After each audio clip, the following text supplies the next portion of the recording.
السلام علیکم، اردو کہانی میں خوش آمدید۔ اگر آپ میرے چینل پر نئے ہیں تو میرے چینل کو سبسکرائب کر دیں اور ساتھ ہی بیل کے آئیکن کو پریس کر دیں تاکہ آپ کو میری ہر نئی آنے والی ویڈیو بآسانی مل سکے۔ اب بڑھتے ہیں کہانی کی طرف۔ آج کی کہانی کا نام ہے ایماندار موچی۔ سردیوں کے دن تھے۔ بالا موچی درخت کے نیچے ایک چھوٹی سی دکان میں جوتوں کی مرمت کرنے میں مصروف تھا۔ اس کی دکان بغیر چھت اور دیواروں کے ایک ٹنمن درخت کے نیچے گاؤں کے بالکل بیچوں بیچ ایک صاف ستھرے میدان میں تھی، اور اس دکان کا کل اثاثہ لکڑی کا ایک صندوق تھا۔ جب بالا کام ختم کر لیتا تھا تو اپنی ساری چیزیں صندوق میں بند کر کے اس کی کنڈی لگا دیا کرتا تھا، اور یوں وہ دکان بند ہو جایا کرتی تھی۔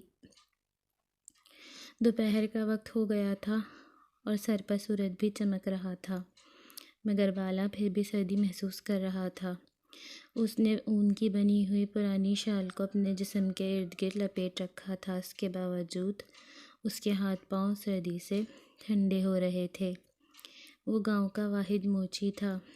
گاؤں کے سب لوگ اپنے پھٹے پرانے جوتوں کی مرمت اس سے ہی کرواتے تھے، اس لیے اس کو خالی بیٹھنے کی ذرا بھی فرصت نہیں ملتی تھی، اور وہ صبح سے شام تک اپنے کام میں ہی لگا رہتا تھا۔ بالا تھا تو غریب آدمی، مگر اس میں لالچ نام کو بھی نہ تھی۔ اسے علم تھا کہ گاؤں کے لوگوں کی آمدنی زیادہ نہیں ہوتی اور وہ بڑی مشکل سے اپنی گزر بسر کرتے ہیں۔ بالا گاؤں کے دوسرے لوگوں کی طرح ہی ان پڑھ تھا، مگر اس کو گاؤں والے کی غربت کا احساس تھا، اس لیے وہ ان سے جوتوں کی مرمت کے پیسے زیادہ نہیں لیتا تھا۔ ایسا بھی نہیں تھا کہ اس کو جوتوں کی مرمت کے بدلے رقم ہی نہیں ملتی ہو۔ گاؤں کے کچھ لوگ تو اس کو اس خدمت کے عوض اسے مرغی، انڈے، گندم، سبزیاں اور گڑ وغیرہ بھی دے جایا کرتے تھے۔ ایک دفعہ اس نے گاؤں کے ایک آدمی کے بچوں کے 2 جوتے سی کر دیے تو اس آدمی نے ان جوتوں کے بدلے اسے ایک بکری دے دی تھی۔ اس بکری کی وجہ سے بالے اور اس کے گھر والوں کو دودھ کی آسانی ہو گئی۔ وہ اپنی بیوی اور 2 بچیوں کے ساتھ گاؤں میں رہتا تھا۔ گھر چلانے کے لیے اسے سخت محنت کرنا پڑتی تھی۔ اس کی بیوی ایک بہت اچھی اور محنتی عورت تھی۔ وہ جوتوں میں کام کرنے والا چمڑا رنگنے میں بالا کا ہاتھ بٹاتی تھی، اور اس کے ساتھ ساتھ وہ گاؤں کے زمینداروں کی کھیتوں میں بھی کام کرتی تھی، جس سے اسے کچھ پیسے مل جاتے تھے۔ دونوں کی اس جد و جہد کے نتیجے میں گھر کی گاڑی چلتی تھی۔ ان کی دونوں بیٹیاں ابھی چھوٹی تھیں اور گاؤں کے کچے مدرسے میں پڑھنے جاتی تھیں۔ دونوں میاں بیوی ان کو کسی کام میں ہاتھ نہیں لگانے دیتے تھے۔ بالا ان سے کہتا تھا کہ بس وہ پڑھتی لکھتی رہیں۔ اس کے باوجود دونوں لڑکیاں گھر کے مختلف چھوٹے موٹے کاموں میں لگی رہتی تھیں، جس کی وجہ سے بالا کی بیوی کو بڑی آسانی ہو جایا کرتی تھی۔ بالے کے گھر کی ایک مدت سے مرمت نہیں ہوئی تھی۔ اس کے گھر میں 3 کمرے تھے اور ان کی چھتیں بوسیدہ ہو گئی تھیں۔ بارش ہوتی تھی تو پانی کمروں میں ٹپکنے لگتا تھا۔ بالا یہ سوچ سوچ کر پریشان ہو جایا کرتا تھا کہ اگر سردیوں میں بارش شروع ہو گئی تو کیا ہوگا۔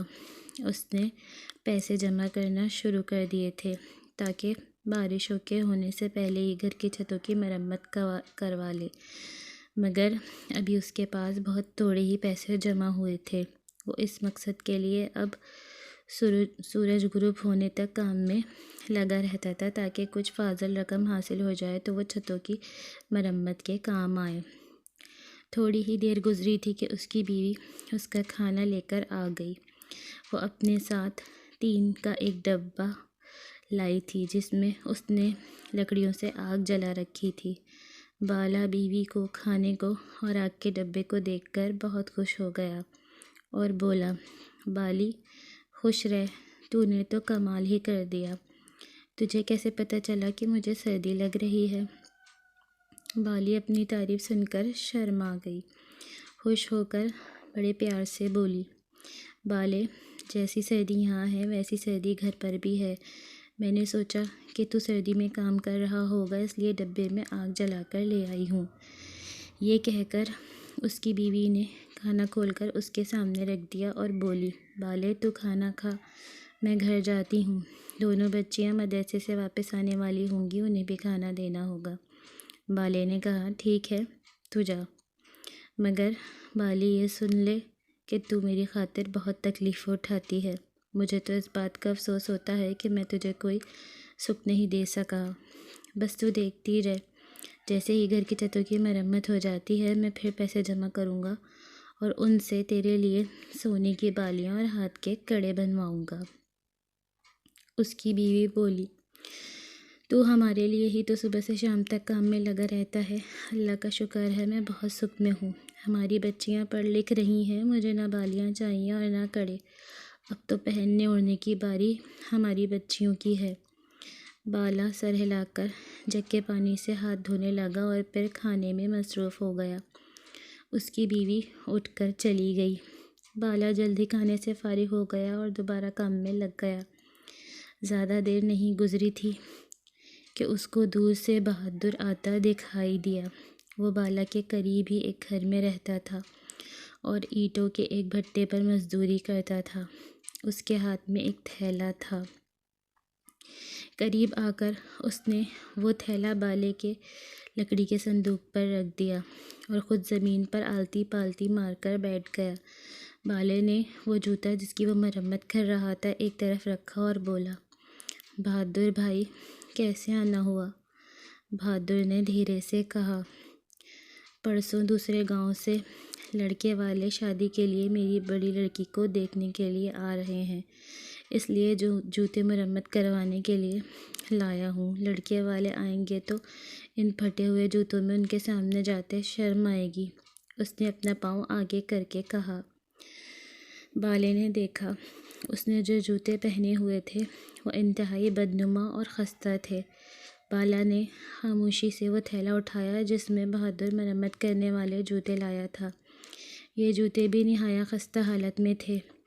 اوپر کا چمڑا پرانا ہو گیا تھا مگر پھٹا نہیں تھا۔ اس نے انہیں پلٹ کر دیکھا تو دونوں جوتوں کے تلے پھٹے ہوئے تھے۔ بالے کی تجربہ کار انگلیوں نے جوتوں کے چمڑے کو چھو کر اندازہ کر لیا کہ وہ ہرن کی کھال کے بنے ہوئے تھے جو نہایت نرم، مضبوط اور ہلکی ہوتی ہے۔ دوسری بات جو بالا نے محسوس کی وہ یہ تھی کہ ہرن کی کھال کے بنے ہوئے جوتے اگرچہ ہلکے پھلکے ہوتے ہیں مگر یہ جوتے اسے کچھ زیادہ ہی وزنی لگے۔ اس نے اس بات پر کوئی دھیان نہیں دیا۔ جب بہادر نے جوتوں میں بالے کا ہاتھ دیکھا تو وہ پریشان ہو گیا۔ اس کو یہ ڈر تھا کہ اتنے خراب جوتے دیکھ کر بالا ان کی مرمت سے انکار نہ کر دے، اس لیے وہ بڑی لجاجت سے بولا بالے بھائی جوتے بہت پرانے ہیں، ان کو میں نے گھر میں پڑے پرانے سامان سے نکالا ہے۔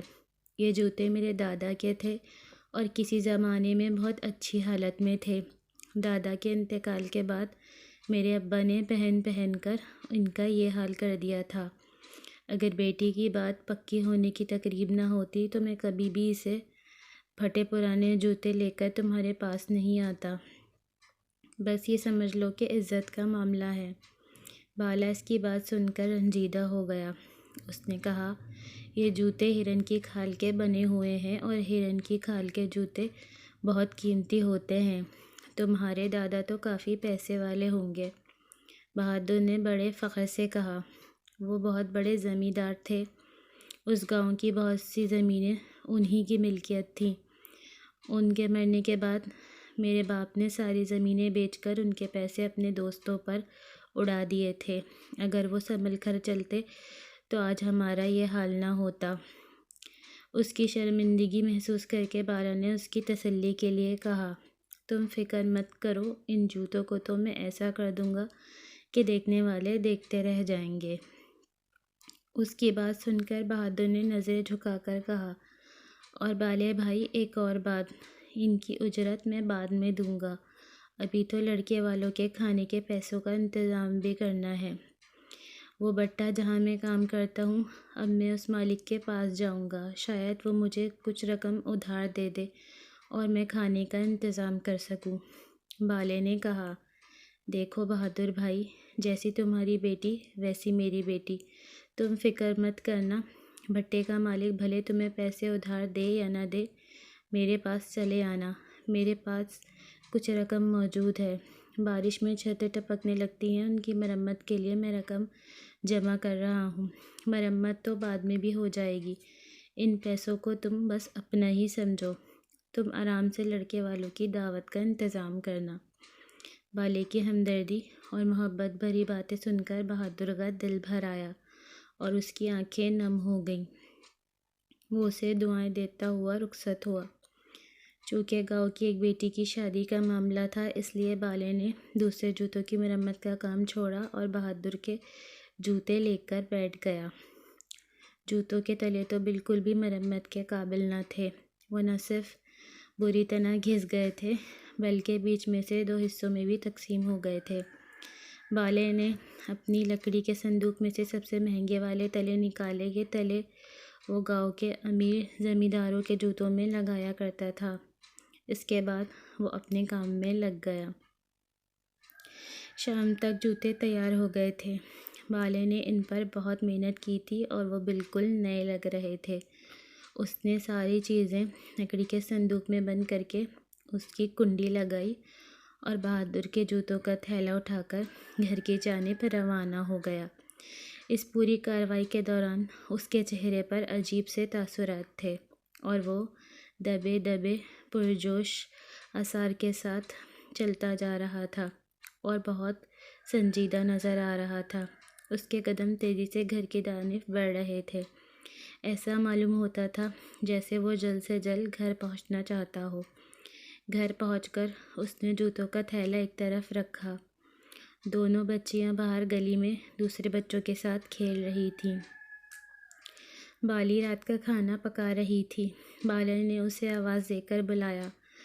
وہ آئی تو بالے نے اسے بہادر کے جوتے دکھائے اور پھر اسے پاس بٹھا کر چپکے چپکے سے اس کو کچھ بتانے لگا۔ بالے کی باتیں سن کر بالی کی آنکھیں حیرت سے چمکنے لگیں۔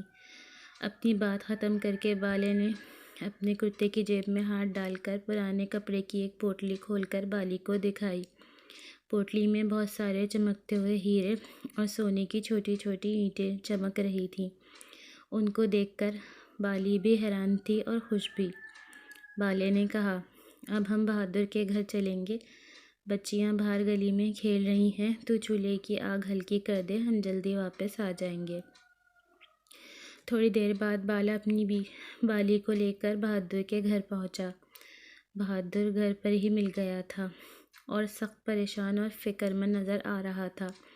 اس نے بالے اور اس کی بیوی کو عزت سے بٹھایا۔ اس کی بیوی اور بیٹیاں بھی اس کے پاس آ کر بیٹھ گئیں۔ جب سب بیٹھ گئے تو بہادر نے بالے کو بتایا کہ اسے بھٹے کے مالک نے پیسے دینے سے انکار کر دیا ہے۔ اس نے اس کی بے عزتی بھی کی تھی کہ وہ ادھار لینے کے لیے ہر وقت منہ اٹھا کر چلا آتا ہے۔ بالے نے کہا، بہادر، اللہ بہت رحیم اور کریم ہے۔ اب میں تم سب لوگوں کو ایک عجیب و غریب کہانی سناتا ہوں۔ یہ کہانی سن کر تم سب بہت خوش ہو جاؤ گے۔ اس کی بات سن کر بہادر کی بیوی اور بیٹیاں اسے حیرت اور دلچسپی سے دیکھنے لگیں۔